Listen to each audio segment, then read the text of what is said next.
Friends, ನಾನಿವತ್ತು ನಿಮಗೆ ಒಂದು ಸಿಂಪಲ್ ಆಗಿರೋ ಪಾಲಕ್ ಪನ್ನೀರ್ ಹೆಂಗೆ ಮಾಡೋದು ಅಂತ ಹೇಳ್ಕೊಡ್ತೀನಿ. ಅದಕ್ಕೋಸ್ಕರ ನಾನು ಒಂದು ಪಾತ್ರೆನ ಇಟ್ಟಿದ್ದೀನಿ. ಪಾತ್ರೆಗೆ ನಾನೊಂದು 8ರಿಂದ 10 ಮೆಣಸಿನ್ಕಾಯಿನ ಬೇಯೋದಕ್ಕೆ ಹಾಕ್ತಾಯಿದ್ದೀನಿ. ಓಕೆನಾ. ಅದರ ಜೊತೆಗೆ ತುಂಬ ಸಿಂಪಲ್ಲು ಇದು, ಒಂದು 2-3 ಐಟಮ್ ಜೊತೆಗೆ ಅಷ್ಟೇ ಪಾಲಕ್ ಪನ್ನೀರ್ ರೆಡಿ ಆಗುತ್ತೆ ಇಲ್ಲಿ. ಮತ್ತು ನೋಡಿ, ನಾನು ಒಂದಿಷ್ಟು ನೋಡಿ ಇಷ್ಟು ಬೆಳ್ಳುಳ್ಳಿ ಹೆಸರುಗಳನ್ನು ಮೆಣಸಿನ್ಕಾಯಿ ಜೊತೆಗೆ ಬೇಯೋದಕ್ಕೆ ಹಾಕ್ತಾಯಿದ್ದೀನಿ. ಓಕೆನಾ. ಮತ್ತು ಅದನ್ನು ಒಂದು ಸ್ವಲ್ಪ ಹೊತ್ತು ಬೇಯಿಸೋದಕ್ಕೆ ಇಟ್ಬಿಡ್ತೀನಿ. ಯಾಕೆಂದರೆ ಪಾಲಕ್ ಸೊಪ್ಪು ಬೇಗ ಬೆಂದೋಗುತ್ತೆ, ಬೆಳ್ಳುಳ್ಳಿ ಮೆಣಸಿನ್ಕಾಯಿ ಬೇಯೋದಿಲ್ಲ. ಅದಕ್ಕೋಸ್ಕರ ನಾನೊಂದು 5 ಮಿನಿಟ್ಸು ಮೆಣಸಿನ್ಕಾಯಿ, ಹಸಿ ಮೆಣಸಿನ್ಕಾಯಿ ಮತ್ತು ಬೆಳ್ಳುಳ್ಳಿನ ಬೇಯಿಸ್ಕೊಳ್ತೀನಿ. ಆಮೇಲೆ ಅದರಲ್ಲಿ ನಾನು ಪಾಲಕ್ ಸೊಪ್ಪನ್ನ ಹಾಕ್ತೀನಿ. ಓಕೆನಾ. ಮತ್ತು ಇನ್ನೊಂದು ಕಡೆ ನಾನು 2 ದೊಡ್ಡ ಕಟ್ಟು ಪಾಲಕ್ ಸೊಪ್ಪನ್ನು ನೋಡಿ ಈ ಥರ ನಾನು ತೊಳೆದು ಬಿಟ್ಟಿಟ್ಟಿದ್ದೀನಿ. ನೀಟಾಗಿ ವಾಶ್ ಮಾಡಿಬಿಟ್ಟು ನಾನು ಇಟ್ಟಿದ್ದೀನಿ.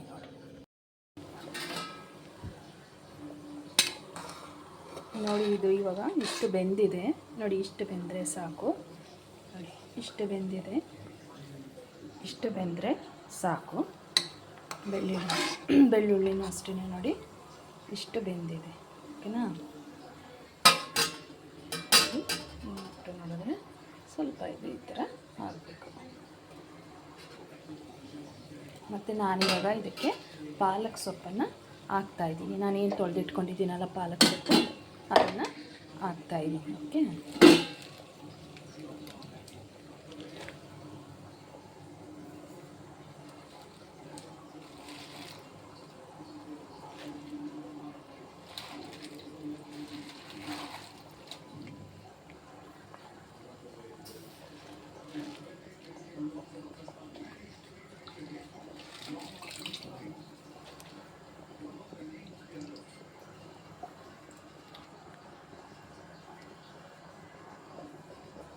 ಈ ಸಮಯದಲ್ಲಿ ನಾನು ಇದಕ್ಕೆ ಉಪ್ಪನ್ನು ಹಾಕ್ತೀನಿ. ಓಕೆ.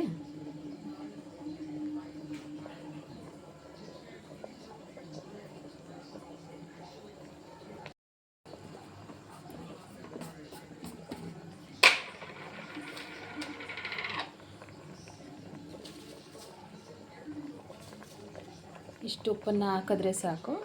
ಯಾಕೆಂದರೆ ನಾನು ಮತ್ತೆ ಅದನ್ನೆಲ್ಲ ರುಬ್ಬಿ ಆದಮೇಲೆ ಪನ್ನೀರ್ ಜೊತೆಗೆ ಮಿಕ್ಸ್ ಮಾಡ್ತೀನಲ್ಲ, ಅದನ್ನು ರುಬ್ಬಿಬಿಟ್ಟು ಆವಾಗ ಇನ್ನೊಂದು ಸ್ವಲ್ಪ ಉಪ್ಪನ್ನು ಹಾಕ್ತೀನಿ. ಓಕೆ.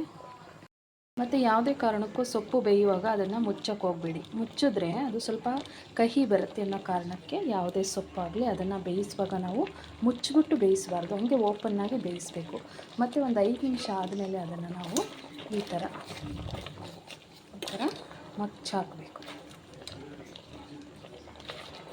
ಮಚ್ಚಿಬಿಟ್ಟು ಬೇಯಿಸಬೇಕು. ಇಲ್ಲಾಂದರೆ ಒಂದೇ ಕಡೆ ಬೆಂದೋಗುತ್ತೆ, ಮತ್ತು ಇನ್ನೊಂದು ಕಡೆ ಬೆಂದಿರೋದೇ ಇಲ್ಲ.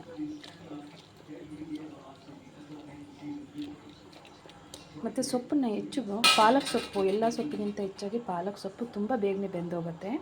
ಆದ್ದರಿಂದ ನೀವು ಅದನ್ನು ಹೆಚ್ಚು ಬೇಯಿಸೋ ಅಗತ್ಯ ಇಲ್ಲ. ಒಂದು 5ರಿಂದ 6 ನಿಮಿಷ ಬೇಯಿಸಿದ್ರೆ ಸಾಕು. ಇವಾಗ ಸೊಪ್ಪೆಲ್ಲ ಚೆನ್ನಾಗಿ ಬೆಂದಿದೆ. ನಾನು ಅದನ್ನು ಒಂದು ತೂತು ಪಾತ್ರೆ ತೊಗೊಂಡು ಸೊಪ್ಪು ಮತ್ತು ನೀರನ್ನು ಸಪ್ರೇಟ್ ಮಾಡ್ಕೊಂಡಿದ್ದೀನಿ, ಶೋಧಿಸ್ಕೊಂಡಿದ್ದೀನಿ. ನಾನಿಲ್ಲಿ ಒಂದು ಸಿಂಪಲ್ ಪಾಲಕ್ ಪನ್ನೀರ್ ಮಾಡ್ತಾ ಇರೋದ್ರಿಂದ ತೊಗೊಂಡಿರೋದು ಬರೀ 5 ಇಂಗ್ರೀಡಿಯೆಂಟ್ಸು. ಒಂದು ಬೆಳ್ಳುಳ್ಳಿ, ಇನ್ನೊಂದು ಹಸಿಮೆಣಸಿನ್ಕಾಯಿ, ಒಂದು ಪಾಲಕ್ ಸೊಪ್ಪು, ಮತ್ತು ರುಬ್ಬುವಾಗ ಅದಕ್ಕೊಂದು 4 ಲವಂಗ ಮತ್ತು ಒಂದು ಅರ್ಧ ಇಂಚಷ್ಟು ಚಕ್ಕೆಯನ್ನು ಹಾಕ್ಕೊಂಡು ಇದನ್ನು ನುಣ್ಣಗೆ ರುಬ್ಕೊಳ್ತೀನಿ ಇವಾಗ. ಮತ್ತು ನೋಡಿ, ಇಲ್ಲಿ ನಾನು ಒಂದು 100 ಗ್ರಾಮಷ್ಟು ಪನ್ನೀರನ್ನ ಕಟ್ ಮಾಡಿ ಇಟ್ಕೊಂಡಿದ್ದೀನಿ. ಇಲ್ಲಿ ಅದನ್ನು ಇವಾಗ ನಾನು ಒಂದು ಸ್ವಲ್ಪ ಎಣ್ಣೆ ಹಾಕ್ಕೊಂಡು ಅದನ್ನು ನಾನು ಫ್ರೈ ಮಾಡ್ಕೊಳ್ತೀನಿ.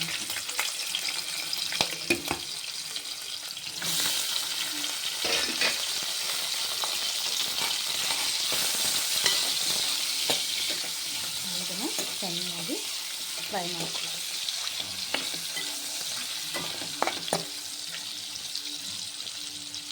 ನೋಡಿ, ಇಲ್ಲಿ ನಾನು ಬೇಯಿಸಿಟ್ಕೊಂಡಿದ್ದೀನಲ್ಲ ಸೊಪ್ಪು, ಬೆಳ್ಳುಳ್ಳಿ ಮತ್ತು ಹಸಿಮೆಣಸಿನ್ಕಾಯಿ, ಅದನ್ನು ನಾನು ಮಿಕ್ಸಿ ಜಾರ್ ಒಳಗಡೆಗೆ ಹಾಕ್ತಾಯಿದ್ದೀನಿ.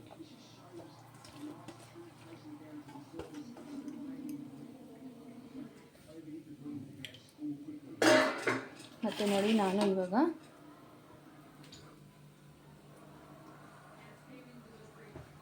ಅದರ ಜೊತೆಗೆ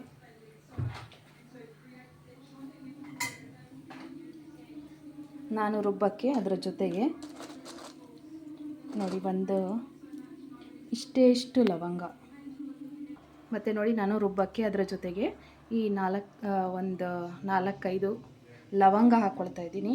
ಅದರ ಜೊತೆಗೆ ಒಂದು ಸಣ್ಣ ನೋಡಿ ಇಷ್ಟು, ಜಾಸ್ತಿ ಚಕ್ಕೆ ಬೇಡ, ಇಷ್ಟು ಮಾತ್ರ ಹಾಕ್ಕೊಂಡ್ರೆ ಸಾಕು. ಇಷ್ಟನ್ನ ಹಾಕ್ಕೊಂಡು ಇವಾಗ ರುಬ್ತೀನಿ.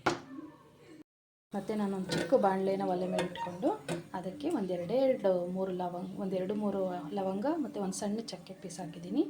ಮತ್ತು ನೋಡಿ ನಾನು ರುಬ್ಬಿ ಇಟ್ಕೊಂಡಿರೋ ಪಾಲಕ್ಕು, ಹಸಿಮೆಣಸಿನ್ಕಾಯಿ, ಲವಂಗ, ಚಕ್ಕೆ ಮತ್ತು ಬೆಳ್ಳುಳ್ಳಿ ಪೇಸ್ಟನ್ನು ನಾನು ಇದರಲ್ಲಿ ಸೇರಿಸ್ತಾ ಇದ್ದೀನಿ.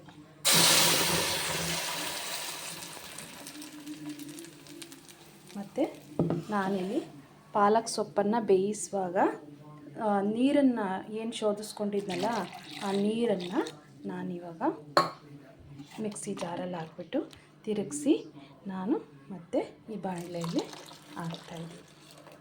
ನಿಮ್ಗೆ ಎಷ್ಟು ಗಟ್ಟಿ ಬೇಕೋ, ಎಷ್ಟು ತೆಳು ಬೇಕೋ ನೀವು ಮಾಡ್ಕೋಬೋದು. ನಾನಿದಕ್ಕೆ ಇವಾಗ ಒಂದು ಸ್ವಲ್ಪ ಉಪ್ಪು ಹಾಕ್ಕೊಳ್ತಾ ಇದ್ದೀನಿ. ಸೊಪ್ಪನ್ನು ಬೇಯಿಸುವಾಗ ನಾನು ಒಂದು ಸ್ವಲ್ಪ ಉಪ್ಪು ಹಾಕ್ಕೊಂಡಿದ್ದೀನಿ. ನೀವು ನೋಡಿಕೊಂಡು ಉಪ್ಪು ಹಾಕ್ಕೊಳ್ಳಿ, ಎಷ್ಟು ಬೇಕೋ ಅಷ್ಟು ಅಂತ. ನಾನಿಲ್ಲಿ ಒಂದು ಸ್ವಲ್ಪ ಉಪ್ಪನ್ನು ಹಾಕ್ಕೊಳ್ತಾ ಇದ್ದೀನಿ. ಹಾಕ್ಕೊಂಡು ಸ್ವಲ್ಪ ಚೆನ್ನಾಗಿ ಇದು ಕುದಿ ಬರೋವರೆಗೂ ಇದನ್ನು ಬೇಯಿಸ್ಕೊಳ್ಬೇಕು.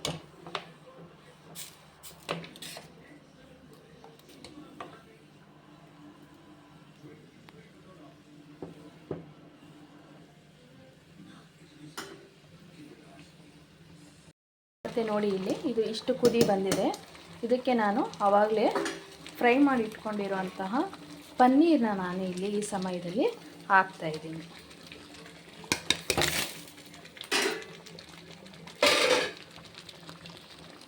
ಹಾಕ್ಬಿಟ್ಟು ಒಂದ್ಸರಿ ಹೀಗೆ ತಿರುಗಿಸ್ಬೇಕು. ನೋಡಿ,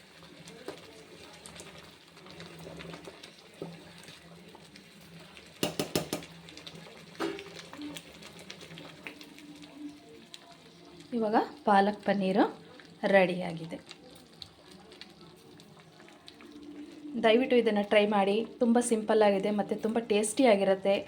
ಅಲ್ಲಿ ಅಷ್ಟೊಂದು ಜಾಸ್ತಿ ಎಲ್ಲ ಮಸಾಲೆ ಹಾಕಿ ಮಾಡೋದಕ್ಕಿಂತ ಇಷ್ಟೊಂದು ಸಿಂಪಲ್ಲಾಗಿ ಮಾಡಿರುವಂಥ ಪಾಲಕ್ ಪನ್ನೀರು ತುಂಬ ಟೇಸ್ಟಿಯಾಗಿರುತ್ತೆ. ಒಂದ್ಸರಿ ಟ್ರೈ ಮಾಡಿ. ಮತ್ತು ನನ್ನ ಚಾನಲ್ನ ಸಬ್ಸ್ಕ್ರೈಬ್ ಮಾಡಿ, ಶೇರ್ ಮಾಡಿ, ಲೈಕ್ ಮಾಡಿ. Thank you very much.